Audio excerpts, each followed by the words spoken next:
Le 18 mai 2025, un créateur YouTube à plus de 200K abonnés publie une vidéo de 53 minutes où il annonce son burn-out total. Ce créateur, tu le connais peut-être, tu le vois à l'écran, il s'appelle Mathias Montavon et sur la vidéo qu'il partage, on le voit, il peut même plus bouger, il ne peut plus manger, il peut à peine fermer les yeux. Pendant que tout le monde était en train de compatir, j'ai décidé d'aller un poil plus loin et j'ai disséqué ces 53 minutes de vidéo à la recherche des 10 erreurs fatales qui ont conduit Mathias au burn-out. Et ce que j'ai découvert va te glacer le sang parce que j'ai découvert que 90% des solopreneurs obéissent aux mêmes patterns, ces patterns qui ont conduit Mathias tout droit dans le burn-out. Donc si tu veux éviter de finir comme lui, reste avec moi parce que ce que tu vas découvrir dans cette analyse et l'outil tactique que je vais te partager gratuitement à la fin de cette vidéo va te permettre de t'éviter des années de souffrance. Mais commençons par le commencement. Le constat initial, c'est que si tu es en train de regarder cette vidéo, tu es probablement un solopreneur. Et ce qu'il faut bien comprendre, c'est que si tu es solopreneur, tu joues au même jeu que Mathias. C'est-à-dire que tu navigues dans les mêmes eaux dangereuses et les mêmes récifs qui l'ont fait couler t'attendent peut-être toi-même au prochain virage. Le burn-out créatif, c'est pas une fatalité du métier. C'est le résultat prévisible d'un système défaillant et c'est capital à comprendre. 90% des solopreneurs que je côtoie, ils finissent en burn-out parce qu'ils ont une croyance initiale qui est toxique. Cette croyance source, c'est que plus de travail est égal à plus de succès. En gros, ils confondent l'intensité et l'intelligence. Ils pensent que travailler plus, ça va résoudre leurs problèmes systémiques. Ils s'optimisent pour leur tactique au lieu de questionner leur stratégie. Et finalement, ce qu'ils font, c'est qu'ils sont en train de construire un empire sur des fondations de sable. Si ces 5 dernières années à accompagner des centaines de solopreneurs m'ont appris quelque chose, c'est bien cette chose-là, c'est que tu ne peux pas corriger par la discipline ce qui est défaillant par la structure. Comme dit Naval Ravikant, le bateau dans lequel tu rames est plus important que la puissance insufflée dans les pagaie. Le potentiel de la situation, il l'emportera toujours sur une intelligence avisée ou sur des efforts, même si ces efforts sont surhumains. Donc dans cette méta-analyse, on va découvrir aujourd'hui les 10 erreurs fatales de Mathias, on va révéler l'erreur source qui est à l'origine de toutes les autres, on va apprendre à détecter les patterns toxiques à temps, exposer les garde-fous que 99% des gens négligent, distinguer le business de la prison mentale, montrer comment l'ambition illimitée peut devenir toxique et surtout débloquer un asset tactique qui agira comme un système d'alerte précoce contre le burn-out. L'objectif pour moi de cette vidéo, il est très simple, c'est de réduire drastiquement le risque que tu te retrouves dans la même situation que Mathias. Mais avant d'aller plus loin, il faut que je fasse un disclaimer et ce disclaimer, il est hyper important. Cette vidéo que je suis en train de faire, c'est en aucun cas un jugement sur Mathias. Je me permettrai jamais de juger un confrère et qui plus est sur une thématique qui est aussi importante que celle du burn-out. J'ai un respect infini pour Mathias, ok ? Les 200K abonnés qu'il a su construire, l'influence réelle qu'il a su bâtir au fil du temps, les plusieurs business qu'il a fait émerger, le fait que ce soit un athlète professionnel. Peu de gens ont atteint ce niveau aujourd'hui, moi-même j'en suis encore très loin, donc mon rôle ici c'est pas de critiquer, c'est juste d'analyser froidement, de prendre ma casquette de l'anatomiste pour aller disséquer les mécanismes qui mènent à la destruction pour que toi-même tu puisses les éviter. Donc en quelque sorte je vais utiliser cette fameuse carte joker du conseiller extérieur, c'est-à-dire que c'est toujours bien plus simple d'observer les failles d'autres personnes plutôt que de voir nos propres limitations individuelles. Et c'est ce que je vais faire aujourd'hui à travers cette analyse. Bien évidemment, tout ça saupoudré d'humilité et de compassion. Dans la tribu des starters, qui est la communauté que je lead, on va en parler dans quelques secondes, on est des systémiciens, ok ? C'est-à-dire qu'on ne critique pas les hommes, on critique les systèmes. C'est très important. Donc on va rentrer dans le vif du sujet, mais juste avant, pour que tu puisses jauger la pertinence de ce que je vais te dévoiler dans les prochaines minutes, je vais te dire quelques mots sur qui je suis, parce que probablement que tu ne me connais pas, peut-être que tu me découvres, donc on va voir très rapidement qui je suis. Donc je m'appelle Sofiane et je travaille sur la thématique de la productivité existentialiste, c'est-à-dire une productivité au service de son existence, bien loin des notions industrielles de productivité. Mon but, c'est d'aider les solopreneurs en quête de liberté à accomplir en 4 heures ce qu'ils font en 8. Quelques métriques: j'ai accompagné plus de 820 entrepreneurs à l'heure actuelle, des solopreneurs plus précisément. J'ai créé 11 programmes de formation, 5 ans de newsletter quotidienne, 3 ans de podcast et j'ai eu l'occasion de travailler avec des personnalités très intéressantes comme Alec Henry, avec qui on a enregistré un épisode de podcast sur son podcast Le Déclic, mais également Antoine Blanco, Thibaut Pitolin, Aurélien Roy, Mathieu Louvet, Boris Hardy, Tony Neves, etc., etc. Ma mission, c'est de libérer les solopreneurs du chaos. Il y a plusieurs types de chaos. Il y a le chaos directionnel, le chaos structurel, organisationnel, temporel, existentiel. Je te laisse faire un screenshot si jamais ces questions-là t'intéressent. Et pour ça, qu'est-ce que je fais ? J'explore frénétiquement le potentiel humain et la création de systèmes support de vie pour débloquer les secrets de l'excellence personnelle, ce qui m'amène à creuser de nombreuses thématiques, dont celle-ci que tu vois juste ici à l'écran, que tu peux également screenshotter si jamais ça t'intéresse. Je suis également le fondateur de la Tribu des Starters, je t'en parlais rapidement il y a quelques secondes, qui est une communauté de solopreneurs en quête d'une vie d'absolue abondance, que ce soit personnellement ou professionnellement. Je suis également le gardien protecteur de la journée de 4 heures. Sur mon blog, tu peux trouver une ressource complète qui explique ce modèle-là si jamais ça t'intéresse. Et j'ai également créé l'Odyssée, qui est une sorte de monde que j'ai créé, qui a pour but de gamifier notre aventure quotidienne avec la TDS. Pareil, si tu tapes cette URL, tu trouveras directement ce narratif si tu veux rentrer dans ce monde-là et nous rejoindre, ok ? J'en dis pas plus, on attaque direct avec les 10 erreurs fatales de Mathias Montavon qui l'ont conduit en burn-out. On va faire un petit focus sur l'erreur numéro 1. Je vais tout afficher à l'écran juste comme ça. L'erreur numéro 1, c'est l'absence de hiérarchisation claire entre ces quêtes. Quand la vidéo elle commence, on voit Mathias qui dit « Dans ma vie, j'ai 3 quêtes principales. Inspirer via YouTube, prouver ma vision via l'entrepreneuriat et me dépasser via le sport. Je ne me fixe pas d'objectif long terme. Pourquoi ? Peut-être parce que je veux tout. » Ce qui saute aux yeux direct dans cette vidéo que publie Mathias, c'est qu'il poursuit tout en même temps. Le YouTube, l'entrepreneuriat, le sport, des dizaines de side quests à côté. Il n'a aucune priorité clairement définie, il n'a aucun filtre clairement défini non plus, il n'a aucun arbitrage, et il le dit lui-même, je réussis tout, mais finalement je ne suis satisfait de rien. C'est ce que j'appelle moi-même le piège de l'explorateur mal calibré. C'est-à-dire qu'il y a une map qui est devant nous, et on a envie d'explorer toute la carte, ok, mais on finit par ne maîtriser aucune zone de la carte. Pourquoi ? Parce que l'absence de hiérarchisation claire entre les projets, ça va transformer chaque projet en une espèce de compétition interne. Chaque réussite dans un domaine, ça devient une sorte d'échec relatif dans un autre domaine. Tu finis dans une espèce de course permanente contre toi-même. Par exemple, imagine une journée où tu as progressé sur ton business, ben finalement c'est peut-être une journée où tu n'as pas progressé sur la construction de ton livre. Donc finalement, au lieu de célébrer la progression à la fin de la journée, ben tu vas ruminer la stagnation. Et cette dynamique multifront, en quelque sorte, elle crée une insatisfaction chronique, en plus de créer une fatigue décisionnelle.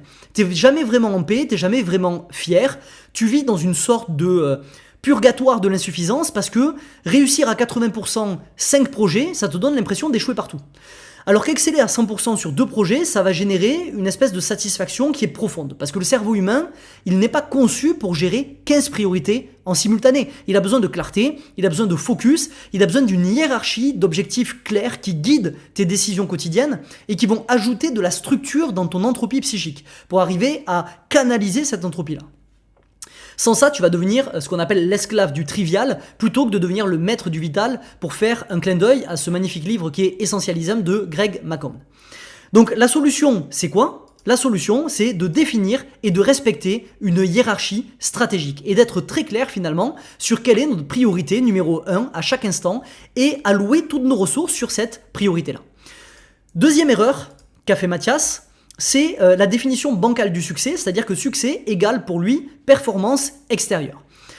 Dans la vidéo qu'il a publiée, il dit « Ma vidéo sur l'Islande, c'était ma fierté, et ce foutu classement m'a détruit 10 sur 10, comme si c'était écrit à l'écran, t'es une merde ».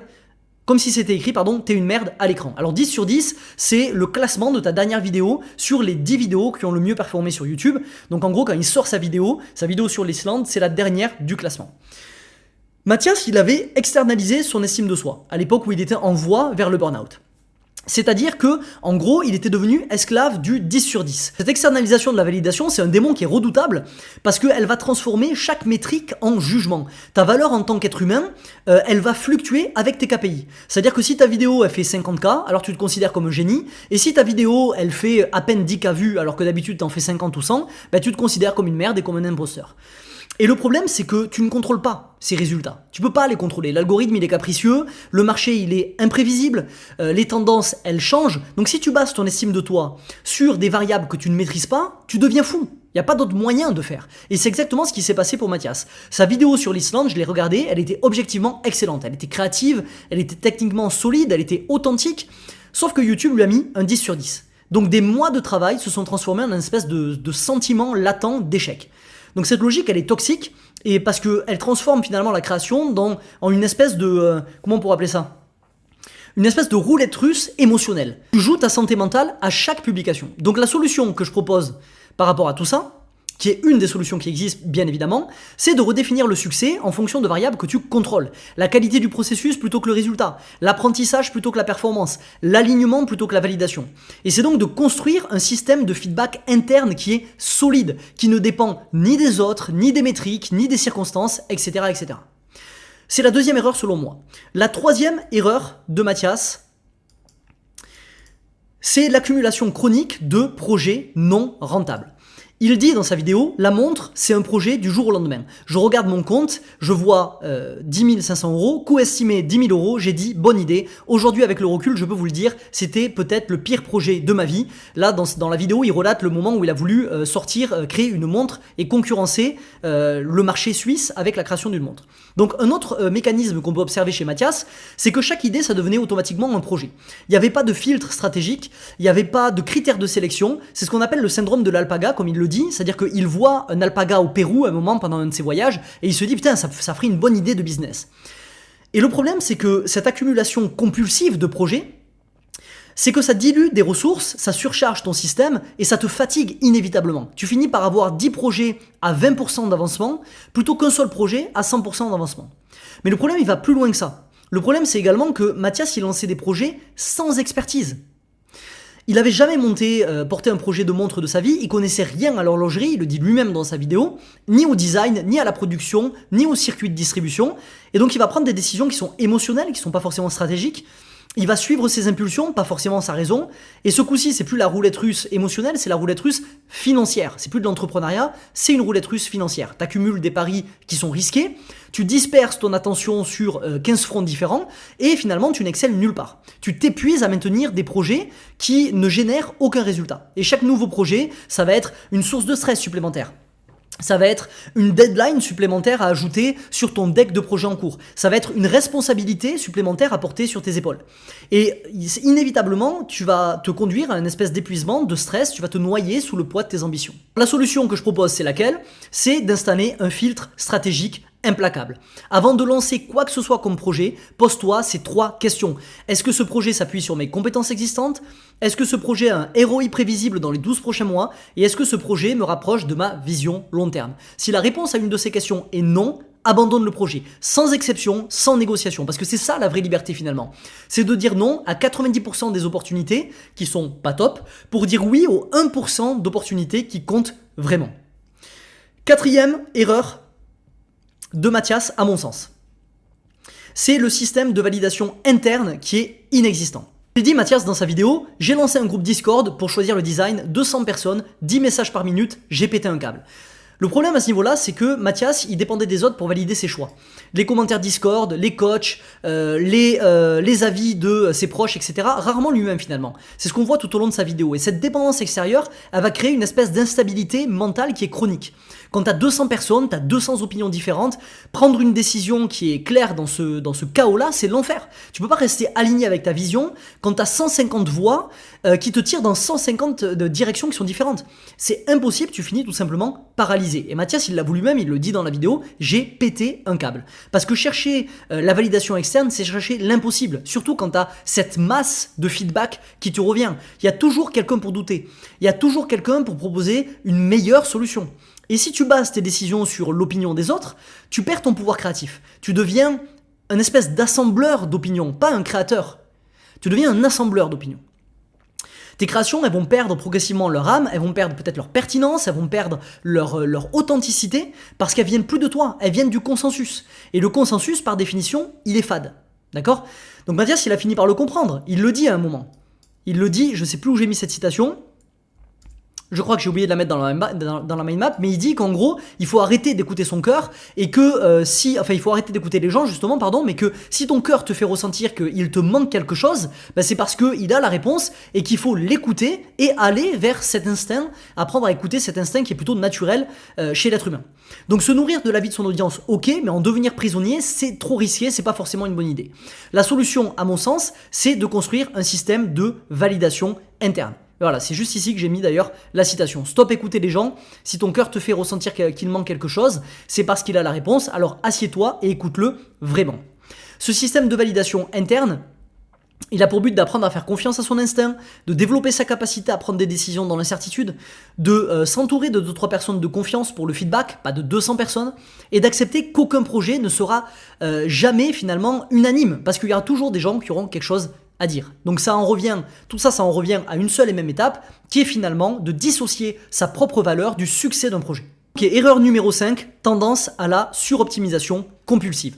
Il dit dans sa vidéo, pour une vidéo, j'ai testé 8 miniatures, 500 balles de test, je passais plus de temps sur la vignette que sur le montage, et ça n'a même pas mieux marché. Il y a un gars que j'adore qui s'appelle David Bird, c'est un psychiatre, et il définit les perfectionnistes comme des gens qui ont des standards inatteignables, qui se battent compulsivement sans relâche pour atteindre des objectifs qui sont impossibles, et qui basent leur identité uniquement sur leur productivité et leur accomplissement.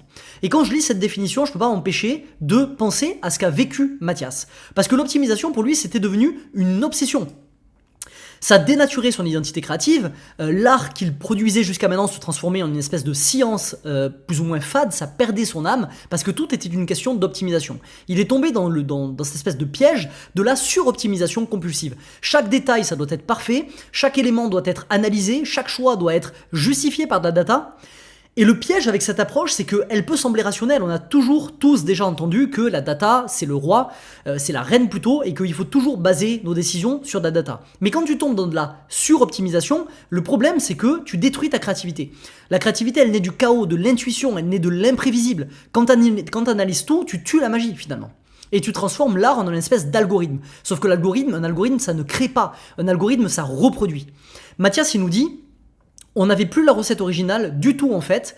On finit avec un résultat final qui est différent. Tu veux faire un gâteau au yaourt, tu as 3 ingrédients, puis tu te dis « Ah, et si j'ajoute ça, eh bien tu finis avec un gâteau à la banane. » Et c'est pas du tout la même chose, et puis ça ne te convient plus. D'ailleurs, je sais plus si c'est Mathias qui dit ça dans la vidéo, ou si c'est un membre de son équipe qui travaille avec lui. Toujours est-il qu'il en parle dans la vidéo. Et cette métaphore, elle est parfaite, parce que à force d'optimiser, tu perds l'essence de ce que tu crées. Tu commences avec une vision qui est claire, puis tu ajoutes des éléments progressivement pour améliorer, puis d'autres éléments pour optimiser, et tu finis avec quelque chose qui ne te ressemble plus du tout, avec quelque chose de calculé, de froid, de dénaturé. Mathias, il avait perdu sa voix dans ce process. Ses vidéos, elles étaient devenues, selon ses propres dires, des produits marketing plutôt que des expressions créatives. Il dit, tu me connaissais pour des vidéos où j'étais vulnérable, où je m'ouvrais, où je racontais des histoires, pas pour des vidéos calculées de A à Z. La suroptimisation, ça a tué l'authenticité des vidéos de Mathias à un certain moment. Et sans authenticité, tu as une déconnexion avec ton audience, tu n'as plus de plaisir avec ta création, tu n'as plus de sens dans ton travail. Une des pistes de solution, c'est quoi? C'est de calibrer ces optimisations, d'accepter l'imperfection, de se fixer des limites d'optimisation, de garder 80% de spontanéité pour 20% d'optimisation, pas l'inverse, et surtout de se rappeler que ce qui touche les gens, c'est rarement la perfection technique. Ce qui touche les gens, c'est l'émotion, c'est l'authenticité, c'est l'humanité.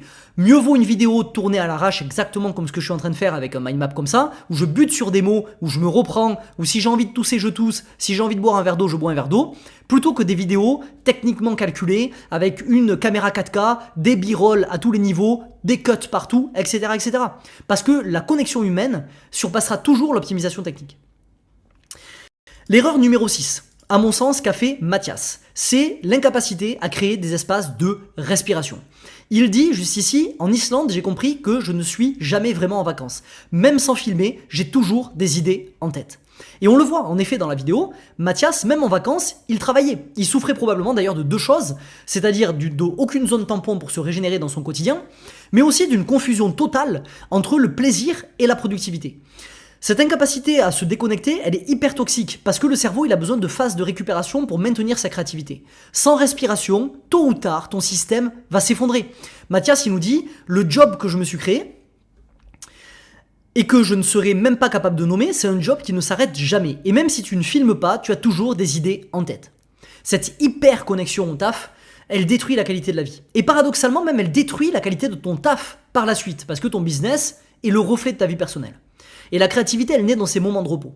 Tu l'as peut-être déjà remarqué, la créativité, elle naît sous la douche, quand tu es en train de te balader et de faire une marche, quand tu es en vacances en train de te déconnecter complètement, quand tu es en contemplation. C'est là que te viennent ces moments de créativité, quand l'esprit est en train de vagabonder, dans ces fameux moments que Barbara Oakley appelle le diffused thinking, qu'elle oppose au focused thinking, qui sont deux états de fonctionnement de notre cerveau, qui sont tous deux très prolifiques, complémentaires, mais qui n'interviennent pas du tout dans les mêmes cas de figure et dans les mêmes circonstances. Donc si tu es constamment en mode production, tu n'as plus accès à cette créativité spontanée. Tu deviens une machine à exécuter, pas à innover. Et la copine Mathias, elle nous le dit dans la vidéo, elle dit « Tout d'un coup, je le vois, on est à l'autre bout du monde, on visite quelque chose de fantastique, et il est là, il sort son téléphone, je vois qu'il note des trucs, qu'il a eu une idée, et on l'a perdu. » Cette obsession, finalement, elle transforme chaque moment de vie en opportunité business. Et je le vis moi-même dans mon quotidien de créateur de contenu, parce que j'ai installé ce réflexe que j'essaie de désinstaller, qui est que quand j'arrive dans un endroit incroyable, le premier réflexe que j'ai, c'est de me dire « faut que je prenne une story, ça fera un super bon contenu, je pourrais en faire un Reels, je pourrais le mettre dans mes carousels, etc. etc. » Et finalement, on a lié le taf à ces moments d'exception. On vit plus, on consomme les expériences pour les transformer en contenu.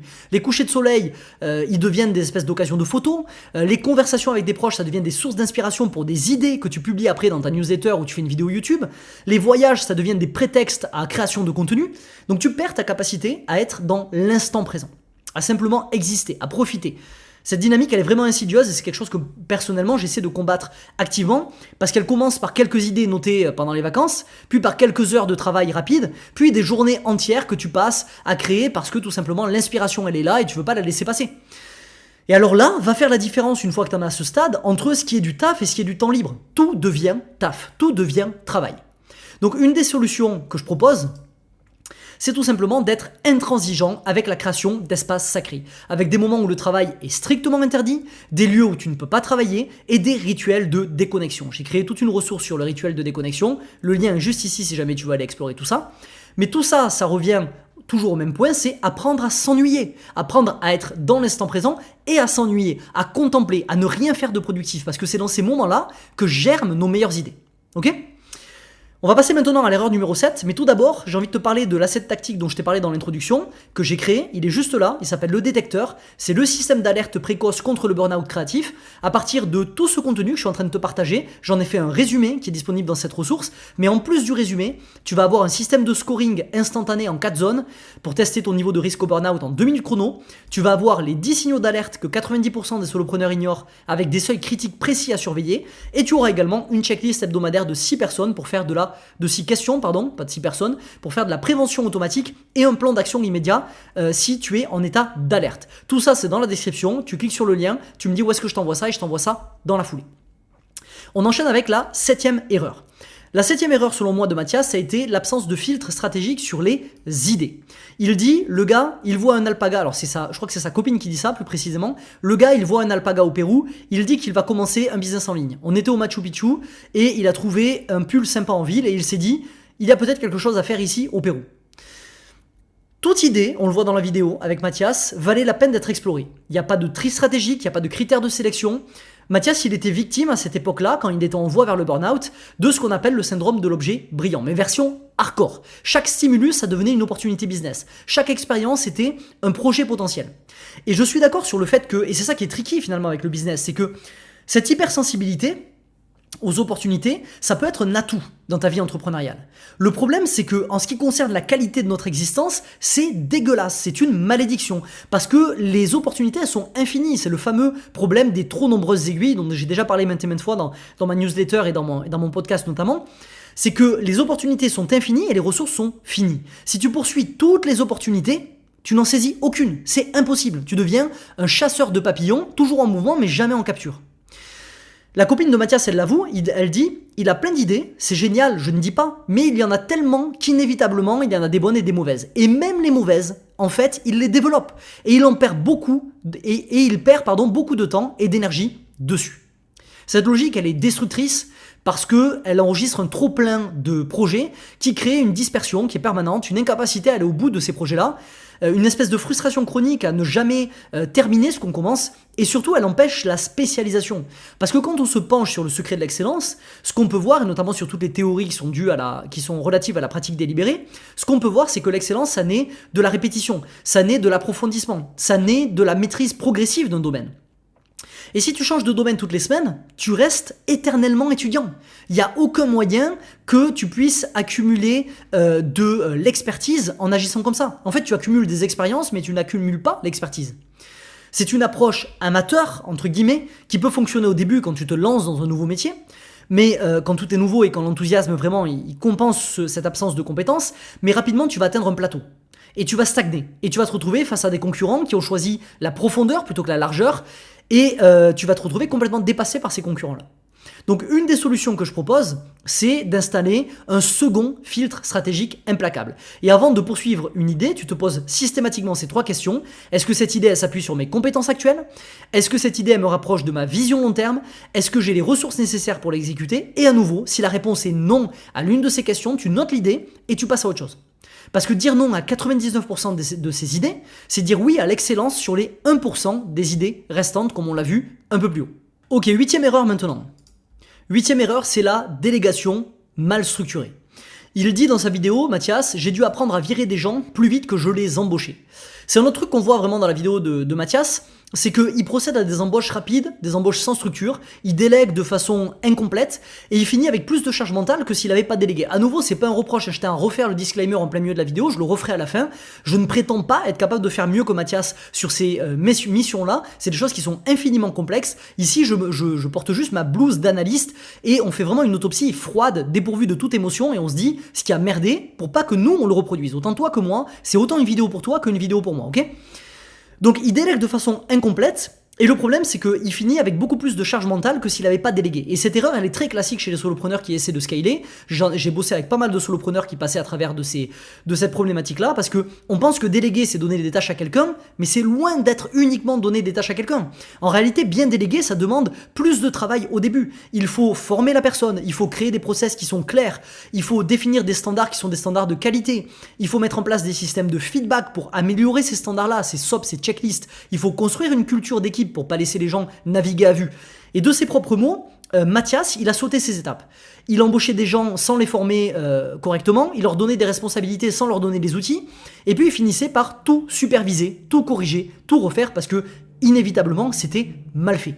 Et il le dit lui-même, je ne déléguais rien, je multipliais, je supervisais, je corrigeais, je leur donnais des tâches que je n'avais pas faites avant pour faire plus, mais jamais mieux.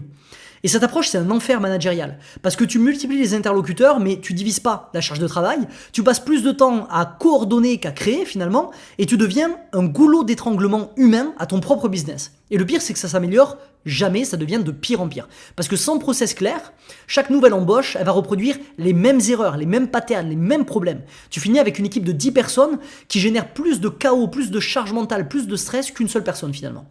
Et Mathias, il en témoigne, il dit à un moment, quand tu as des projets tout seul, je peux gérer. Je suis travailleur, je ne me plains pas. Mais quand tu es responsable de 10 personnes, ce n'est pas le même jeu. Tous les mois, c'est 10 salaires à payer. Donc tu n'as pas le droit d'avoir un mois sans argent. Sinon, ce n'est pas toi qui coule, c'est toute ton équipe. Et cette pression financière humaine, que je ne connais pas parce que je travaille sans équipe, je pense qu'elle doit être écrasante. En tout cas, du contact que j'ai pu avoir avec des solopreneurs, c'est une pression qui est écrasante. C'est un fardeau qui est très lourd. Surtout quand les process ne sont pas en place et quand les résultats ne suivent pas. Tu as à la fois la pression, à la fois l'absence de résultats, tu as juste le stress et la charge mentale. Une des solutions qui est évidente, c'est de déléguer moins, mais de déléguer mieux. De commencer par une personne, de la former correctement, de créer des process qui sont détaillés, d'attendre que ça fonctionne parfaitement avant d'embaucher la prochaine personne. Et surtout, d'accepter quelque chose que peu de solopreneurs acceptent, c'est que bien déléguer, ça prend du temps. Et souvent, les solopreneurs se penchent sur les thématiques de productivité ou les thématiques d'embauche, qui sont finalement plus ou moins liées, à un moment donné où ils sont sous l'eau, ils n'ont plus le temps. Et le problème, c'est que ces choses-là, ça suit ce qu'on appelle une courbe en J. C'est qu'au début, tu vas perdre des ressources avant d'en regagner. Et le problème, c'est que quand tu te penches sur ça, à un moment donné où tu n'as plus de ressources et tu es à bout, on va te dire, ouais, mais dans un premier temps, il faut perdre des ressources pour en regagner. Tu vas être en mode, no way, je vais pas perdre des ressources, j'en peux plus. J'ai l'eau qui est là, j'ai noyé, donc je peux pas perdre des ressources. D'où l'intérêt de faire ces choses-là avant que ce soit une situation critique pour ton business. C'est un investissement long terme, pas une solution court terme. 9e et donc avant-dernière erreur, un système de défense inexistant. Mathias, il dit, la nuit je ne dors plus, tout s'accélère, chaque étape devient une tour bancale, chaque vibration me rapproche du bord. Très vite, en fait, on voit dans la vidéo que Mathias, il avait plus aucun garde-fou, cognitif ou émotionnel. C'était mort. Il se laissait traverser partout, les attentes, les doutes, les urgences. Le problème avec l'absence de système de défense, c'est que cette absence, elle transforme ton quotidien en montagne russe émotionnelle. Ça arrête pas. Chaque feedback, ça devient un drame. Chaque imprévu, ça devient une catastrophe. Chaque échec, ça devient une remise en question existentielle. Le cerveau, c'est une espèce de casserole sous pression à ce moment-là, et tôt ou tard, il finit par exploser. Sans système de défense, tu deviens vulnérable à tout. Mais alors tout. Les critiques te détruisent, j'ai pu l'observer de mes propres yeux sur des solopreneurs avec qui j'ai bossé. Les compliments, ils te rendent dépendant, tu es toujours en train d'essayer de les chase pour prouver à quel point tu es bon. Les urgences, elles dictent ton agenda. Les autres, ils vont définir tes priorités et tu vas les suivre. Tu perds ton pouvoir d'acteur, tu deviens en quelque sorte un peu la victime de ton propre business. Tu deviens réactif au lieu d'être proactif. Tu subis au lieu de choisir, etc., etc. Une des solutions dans ce cas de figure que je propose, c'est justement de te focaliser sur la construction de ces garde-fous systémiques, d'avoir des horaires de travail fixes, des jours off non négociables, des critères de décision clairs, des limites relationnelles définies, des rituels de décompression quotidiens et surtout apprendre à dire non à tout ce qui ne rentre pas dans tes priorités, à tout ce qui menace ton équilibre, à tout ce qui surcharge ton système. Et ce qu'on peut voir depuis le début avec toutes ces erreurs, c'est que finalement la solution tient en un seul mot, c'est insuffler de la structure. D'où ma mission de libérer les solopreneurs du chaos. Libérer les solopreneurs du chaos comment? En insufflant de la structure. Et cette structure, c'est ce qui va te permettre de ne pas te noyer en cours de route. Dernière erreur numéro 10, avant de se pencher sur l'erreur source, c'est la dissociation progressive de la flamme initiale. J'arrive plus à zoomer sur le mind map, c'est bon. Donc il le dit, je suis mort, pas à l'extérieur, mais à l'intérieur, mort d'avoir trop donné, trop voulu, bien faire. C'est le grand final de la vidéo à ce moment-là, la perte de contact avec sa motivation profonde. Ses quêtes à ce moment-là, elles deviennent des corvées, il n'y a plus de passion. Et cette dissociation, c'est finalement la conséquence logique de toutes les erreurs précédentes qu'on a énumérées tout au long de cette vidéo. C'est que quand tu t'optimises à outrance, tu perds l'âme de tes créations, on l'a vu. Quand tu cours après la validation externe, tu oublies pourquoi tu as commencé. Quand tu accumules des projets sans filtre, tu dilues ton énergie créative. Et quand tu n'as plus d'espace de respiration, tu perds le plaisir de créer. Et Mathias, il nous dit... Ce que j'étais passionné, ce qui me faisait vibrer, avait commencé à me faire peur, peur de ne pas plaire, peur que ça ne marche pas. La joie, à ce moment-là, dans la vidéo on le voit, ça laisse place à l'angoisse, il n'y a plus de liberté, c'est que de la prison, il n'y a plus de passion, c'est que des obligations, et bam, à ce moment-là, précis, le créateur, il disparaît tout simplement. Il disparaît, il n'y a plus de créateur, il n'y a plus qu'une machine. Il reste plus qu'un exécutant qui fait des gestes par habitude, sans âme, sans plaisir, sans sens. Et il le dit, j'ai jamais osé sortir cette vidéo. Il parle d'une vidéo qu'il a tournée sur l'Afrique, qui a l'air d'être magnifique, en tout cas des rushs qu'il met dans sa vidéo. Et ça me rendait triste parce que ce jour-là, j'ai senti que ce que j'aimais le plus au monde me faisait du mal. Et cette phrase, elle résume tout. Quand ce que t'aimes le plus au monde, ça commence à te faire mal, c'est que le système est cassé et qu'il faut désormais le reconstruire. La solution, à mon sens, à ce niveau-là, c'est de travailler son cap de vie, de revenir aux sources, de se reconnecter à sa flamme initiale, de se rappeler pourquoi on a commencé, qu'est-ce qui nous faisait vibrer au début. Quelle était notre motivation profonde? Quel impact on voulait avoir sur le monde? C'est travailler son cap de vie, sa philosophie. Et surtout, accepter à tout moment qu'il va falloir déconstruire pour reconstruire sur des bases saines. Même si ça veut dire ralentir, même si ça veut dire gagner moins pendant une certaine période, même si ça veut dire décevoir certaines personnes, c'est pas grave, parce qu'il vaut mieux un petit feu qui brûle pendant longtemps plutôt qu'un grand brasier qui va s'éteindre rapidement. C'était les 10 erreurs du burn-out de Mathias que je voulais te présenter aujourd'hui. Mais maintenant, j'ai envie qu'on transite sur quelque chose de beaucoup plus intéressant. Si je te disais que toutes ces erreurs, elles ne semblent provenir que d'une seule erreur, que tu vois juste ici. Une seule erreur qui est responsable de toutes les autres erreurs. Cette erreur, c'est celle qui m'a le plus frappé, je pense, tout au long de son mini documentaire. À la seconde même où je l'ai détectée, j'ai commencé à voir cette erreur partout. Peut-être parce qu'elle est présente en trame de fond tout au long de ces 53 minutes de vidéo, ou peut-être parce qu'elle m'a particulièrement parlé, elle m'a ému, elle m'a frappé. C'est une erreur qui est complexe à aborder dans la vidéo et j'ai hésité à la mettre. Pourquoi? Parce qu'on va parler de la vie familiale de Mathis. Je suis parti du principe que s'il en parle dans cette vidéo, c'est qu'il est OK à l'idée qu'on en parle de façon publique puisqu'il l'a mis dans cette vidéo. J'ai quand même hésité à le faire. J'ai décidé de le faire quand même parce que je me reconnais déjà, j'ai pu me reconnaître dans cette dynamique-là, pas exactement de la même façon. Moi, c'est plus par rapport à d'autres types de blessures, mais peu importe, c'était aussi dû à des dynamiques familiales. Et au-delà de ça, je reconnais énormément de solopreneurs qui s'insèrent dans cette problématique-là qu'on va découvrir ensemble. Cette problématique, l'erreur source, c'est l'erreur du carburant motivationnel toxique. C'est-à-dire qu'à ce moment-là, Mathias, ce qu'on peut voir dans la vidéo, il dit Juste ici, je voulais prouver à ma famille que j'étais capable de faire quelque chose de bien dans un domaine où personne n'oserait se lancer sans connaissance. C'est l'erreur la plus fondamentale de tout, celle qui explique toutes les autres, c'est que Mathias créait pour prouver à sa famille sa valeur.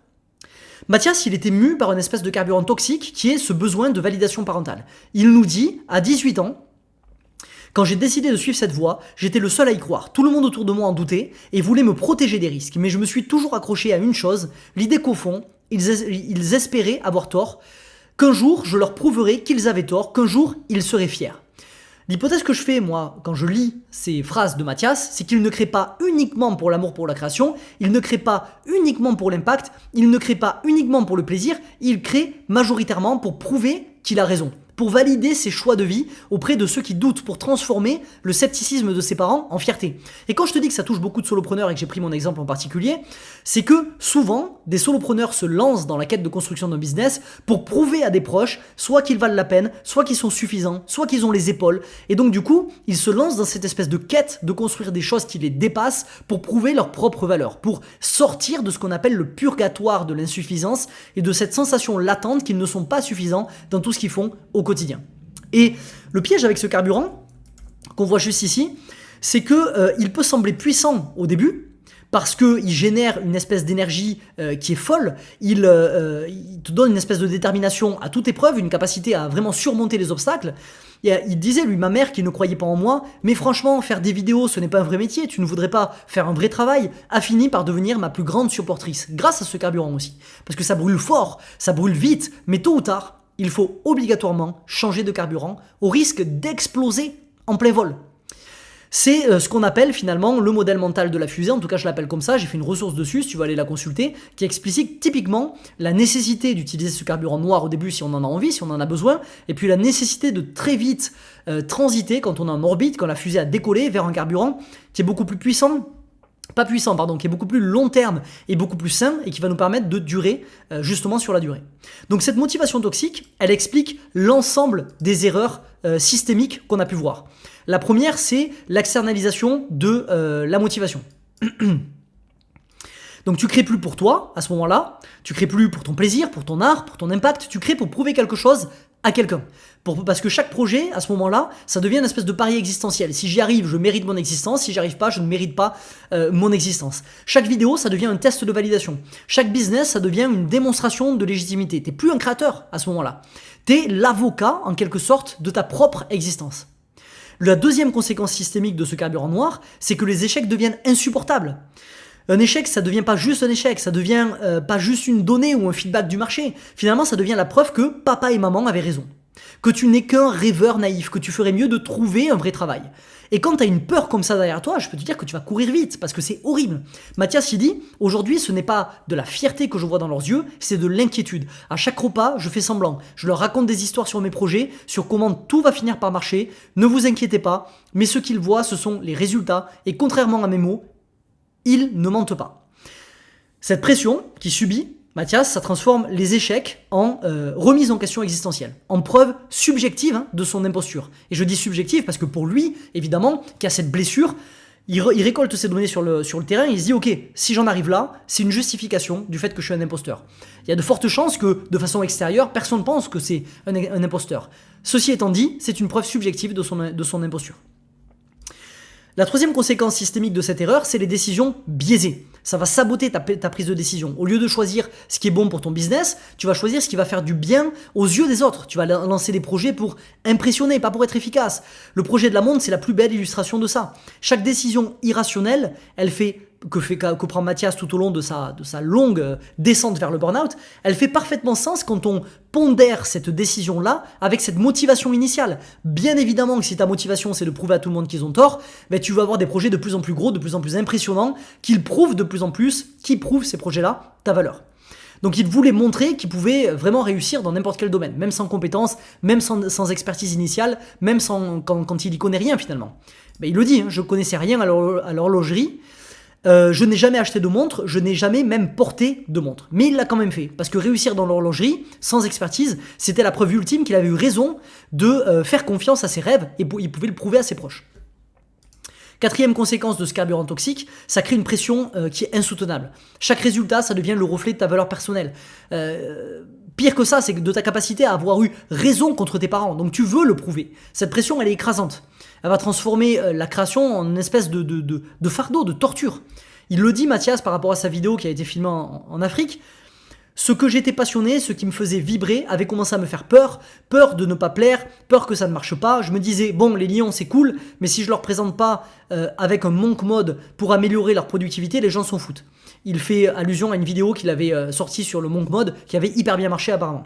Donc tu vois la déformation, c'est que même devant un lion qu'il est en train de filmer, qui est en train d'attaquer une girafe et qui était un spectacle extraordinaire en soi, il pense à comment le formater pour plaire à son audience. Il vivait plus ces moments-là, c'était plus je suis en train de faire mon art parce que ça me fait plaisir. C'est il faut que j'ai un truc d'enfer pour avoir un résultat de fou furieux, de barjot, et pour prouver à mes parents qu'ils avaient tort et que j'avais raison de faire les choix que j'ai faits.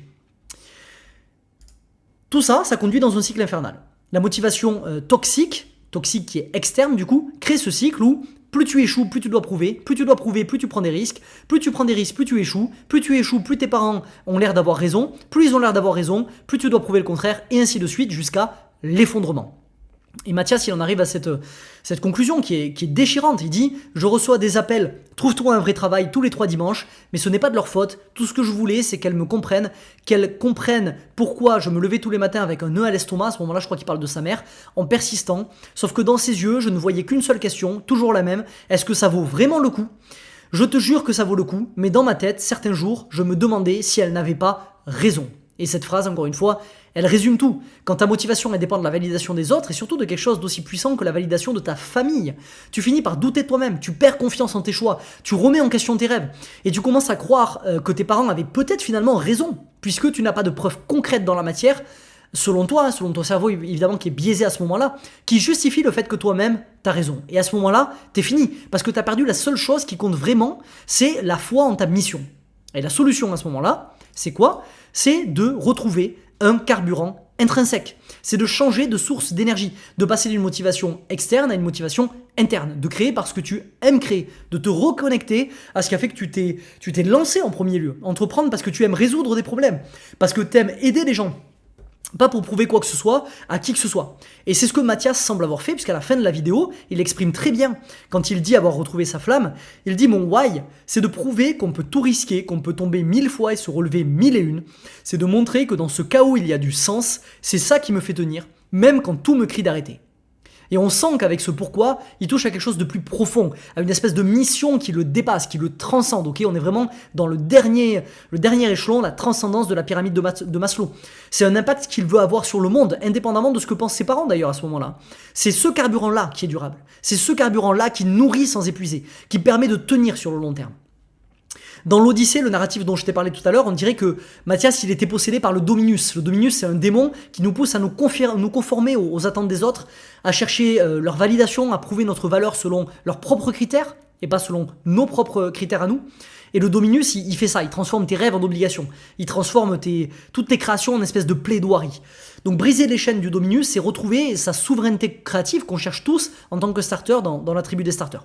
Retrouver sa liberté de choix, sa capacité à dire « je fais ça parce que j'y crois » et point, c'est tout. J'ai pas besoin de le justifier auprès de qui que ce soit. Ok, c'est terminé.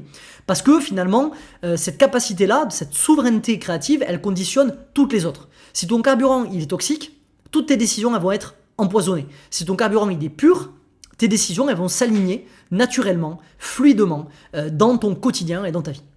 Donc les questions qui sont intéressantes à se poser à ce stade, pour toi qui regardes cette vidéo, c'est pourquoi tu fais tout ce que tu fais ? Pour qui ? Et pourquoi ? Et si la réponse implique de prouver quelque chose à quelqu'un, attention parce que tu es peut-être en train de construire ta propre prison et c'est quelque chose qu'à mon avis tu veux absolument éviter parce que les conséquences, désormais on les connaît grâce à Mathias qui a eu le courage de documenter ce qui lui est arrivé. Ok ? Donc ça, c'était les 10 erreurs que je voulais te montrer aujourd'hui. Je vais te faire un petit récap de ces 10 erreurs-là, qui sont juste ici. Si tu veux les screenshots, mais sinon je te rappelle que tu as la ressource juste en bas et tu auras non seulement les erreurs, mais aussi tout le côté activable de cette vidéo. Donc l'erreur numéro 0, carburant motivationnel toxique, fonder son engagement finalement sur le besoin de prouver sa valeur aux autres, ok ? Et souvent aux figures parentales, ce qui rend l'échec existentiel et chaque succès en quelque sorte insuffisant. Erreur 1, quête non hiérarchisée. Plusieurs projets, plusieurs quêtes en parallèle, sans arbitrage clair, etc. Erreur numéro 2, dépendance au stats, externaliser son estime de soi. Erreur numéro 3, accumulation de projets, saturer son système en lançant trop de projets en parallèle. Erreur numéro 4, la recherche de la validation externe, chercher constamment l'approbation des autres pour prendre ses décisions. Erreur numéro 5, la suroptimisation, pousser l'optimisation à l'extrême au point de tuer l'authenticité et la spontanéité du processus créatif. Ça me fait penser à l'appel de Chris Williamson où il appelle à la désoptimisation intentionnelle, je crois, pour lui faire une traduction littérale en français. Arrêter d'essayer d'optimiser toutes les parties de sa vie. Erreur numéro 6, absence de respiration réelle. Rester en mode production continue, pas de vacances, pas d'espace de repos. Erreur numéro 7, idée non filtrée. Transformer chaque idée en projet sans filtre stratégique, même quand cette idée-là elle est irrationnelle ou elle est hors sujet finalement. Erreur numéro 8, délégation mal structurée. C'est multiplier les collaborateurs sans processus clair comme on l'a vu. Erreur numéro 9, défense cognitive absente, donc laisser entrer les urgences, les doutes, les attentes sans protection, ce qui va aller fragiliser bien évidemment tout ce qui est système nerveux, émotionnel et tout ça. Et enfin, erreur numéro 10, dissociation de la flamme initiale, donc se couper progressivement de sa motivation profonde jusqu'à que la passion elle devienne une souffrance. Ce qui est important à comprendre avec ces erreurs, et c'est ce que je voulais illustrer dans cette vidéo, c'est qu'elles sont systémiques. Elles se renforcent chacune les unes les autres, elles se nourrissent chacune les unes les autres pour créer une spirale descendante qui est implacable. Si j'ai décidé de procéder à cette analyse, j'ai vraiment hésité à le faire, c'est parce que la vidéo de Mathias, ça m'a profondément touché. J'y vois là vraiment un mec qui est impressionnant, qui brille à la fois, on le voit tout au long de la vidéo, par sa performance et par sa capacité de remise en question, qui est mis à terre par une maladie qu'on peut tous développer, qui est le burn-out, qui est le game over entrepreneurial. Et je tiens à le redire dans cette conclusion, rien de ce que j'ai écrit jusqu'ici n'est accusateur. C'est pas une vidéo à charge de Mathias. C'est pas une vidéo où je suis là en mode bourre, regardez ce qu'il a fait Mathias, il est nul. Bien au contraire, il a bâti des choses qui sont extraordinaires, il a eu le courage et l'humilité d'enregistrer une vidéo sur ce qui lui est arrivé, donc évidemment que le message n'est pas là. Mathias, il a juste partagé les erreurs que l'on a tous tendance à faire, moi le premier. Les 10 erreurs que je te mets en avant, c'est des erreurs contre lesquelles je lutte au quotidien pour essayer d'éviter de glisser dans le burn-out. Quand on est un solopreneur, on a un métier passion, il y a de fortes chances que ça soit le cas. Et donc quand on a un métier passion, les barrières, le système de défense, les murs qu'on a érigés, les murailles qu'on est censé ne pas dépasser pour éviter de tomber en burn-out, elles ont tendance à être un peu plus molles, un peu moins efficaces, parce qu'on est dépassé par le feu de la passion. Un autre élément important auquel je pense là, c'est qu'il ne faut pas prendre au pied de la lettre tout ce que j'ai dit, tout ce que j'ai partagé dans cette vidéo. Je me suis risqué à faire une analyse de la psyché de Mathias en le croisant avec mes connaissances en sciences de la productivité, mais mon analyse elle est aussi bonne que le contexte que j'ai à disposition. Mathias, je le connais pas, j'ai jamais parlé avec lui. La seule chose que je connais de ce mec, c'est ce qu'il a accepté de partager dans cette vidéo, ok? Donc cette analyse, c'est le fruit biaisé de mon interprétation des données qu'il a partagées. Je t'invite d'ailleurs à aller regarder sa vidéo YouTube. Si j'ai décidé d'analyser cette vidéo, c'est parce qu'elle m'a touché, donc du coup j'ai voulu faire cette analyse-là, et si j'ai décidé de la partager, c'est parce que c'est un sujet d'utilité publique dans lequel j'ai vu beaucoup de gens que je connais plonger, et pour lesquels j'aimerais apporter ma petite pierre à l'édifice. Donc si un seul starter évite les souffrances de Mathias grâce à cette analyse, ben pour moi ma mission elle est accomplie. Donc la leçon finale à en tirer de tout ça, et ce que je veux que tu retiennes de cette vidéo, c'est que le burn-out, ça n'est pas un accident, ok? C'est pas un accident, c'est la conséquence logique d'un système qui est défaillant. Et la bonne nouvelle dans tout ça, c'est que si c'est systémique, c'est corrigible. Tout simplement. Tu peux installer des garde-fous, tu peux créer des limites libératrices, tu peux construire un système qui te sert au lieu de te servir. Et ça demande plusieurs choses. Ça demande de la lucidité, ok, de l'actualisation de tunnels de réalité. Ça demande de l'humilité de reconnaître que l'ambition sans limite, ça peut rapidement devenir toxique et que vouloir tout, c'est souvent finir avec rien. Que parfois la vraie force, c'est vraiment de savoir dire non. Et puis enfin, ça demande une tactique, un plan de bataille, ok. Et c'est pour ça que j'ai créé l'asset tactique, le détecteur que tu peux trouver dans la description et qui encapsulera le résumé plus les outils qui te permettront d'éviter de tomber là-dedans. J'ai envie de finir sur l'épilogue de Mathias qu'il a dans cette vidéo. Alors voilà l'histoire de ce gars qui voulait tout et qui a tout accompli, celui qu'on félicite juste parce qu'il a survécu, le rêveur inarrêtable qui n'a jamais cessé d'y croire. Je suis le Sava balancé sur la table alors que tout hurle l'inverse. Je suis un créatif aveuglé par sa mission qui ajoute brique après brique à sa propre destruction.